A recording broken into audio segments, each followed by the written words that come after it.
Jusqu'à 9h, Good Morning Business.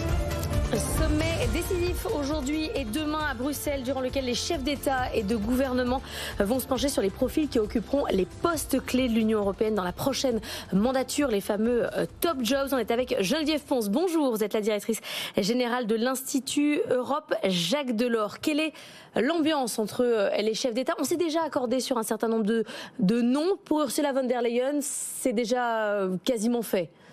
En fait, on s'est accordé sur plusieurs noms.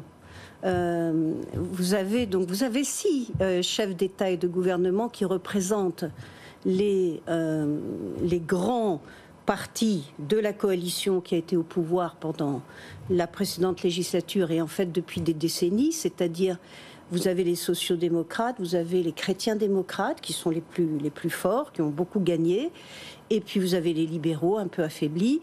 Donc vous avez ces 6 chefs d'État et de gouvernement, dont Macron, qui se sont accordés sur plusieurs postes. Vous avez non seulement le maintien d'Ursula von der Leyen à la tête de la Commission européenne pour un nouveau mandat, vous avez le maintien de Madame Metsola à la tête du Parlement européen pour un nouveau mandat, vous avez la nomination d'António Costa, qui est l'ancien Premier ministre portugais, comme successeur de Charles Michel à la tête du Conseil.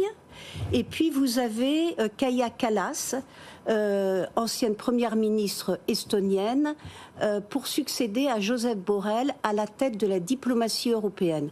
Donc cet accord a été fait dans ce groupe qui représente en fait la majorité au sein du nouveau Parlement. Mais qui n'intègre pas Giorgia Meloni, ce qui pose un petit problème. Alors, je vais vous dire. Pour elle, je veux dire. Oui, non, je comprends ça très bien. Mais vous avez 720 sièges au Parlement européen sur cette législature.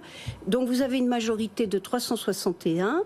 Et là, les 3 grands groupes dont je vous ai parlé, chrétiens-démocrates, sociaux-démocrates et libéraux, représentent 400 sièges.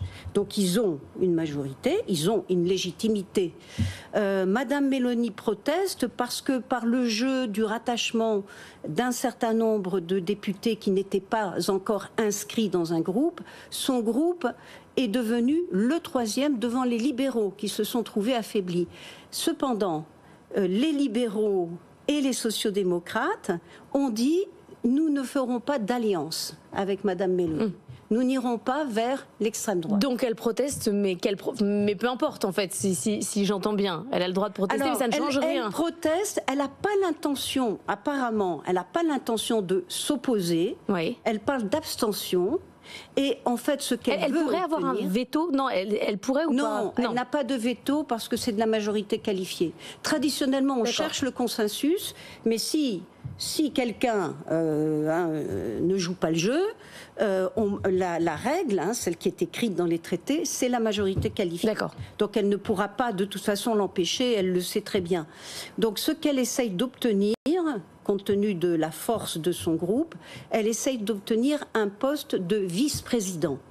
Alors vous avez normalement, autour de Madame von der Leyen, 3 postes de vice-président. Oui. Et elle voudrait obtenir un 4e poste de vice-président. Apparemment, ça n'est pas hors de sa portée. Donc c'est possible. Oui, et des discussions vont se produire avec Madame von der Leyen en ce sens. Qu'est-ce que veut la France dans tout ça? Là aussi, un poste de vice-président. La France a un poste de vice-président. Elle veut certainement... On en avait déjà un avec Thierry Breton. Il était déjà vice-président. Alors non, il ne l'était pas.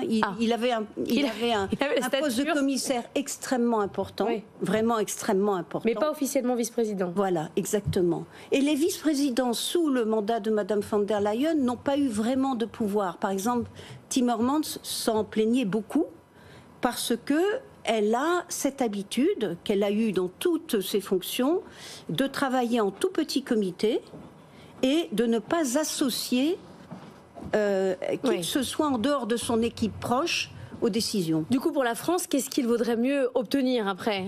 Un poste comme celui qu'avait Thierry Breton, garder ce type de poste? C'est pas impossible, en effet. C'est pas impossible que ce soit préférable, compte tenu de la façon qu'a Madame von der Leyen de travailler, qui a été d'ailleurs dénoncée par Thierry Breton. Dans quel état, comment on juge la France depuis les institutions? Tout le monde est très inquiet, personne ne comprend. C'est donc l'un des deux grands États fondateurs. Hein. Historiquement, c'est la réconciliation franco-allemande. Donc il y a cet aspect historique tellement important, c'est vu comme ça.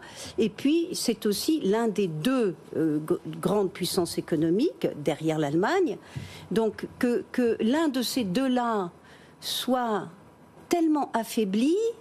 En plus, la plupart des pays européens ont des régimes parlementaires, donc ne comprennent pas très bien le régime présidentiel français, ne comprennent pas très bien ce qu'on appelle la diarchie, c'est-à-dire la coexistence d'un président.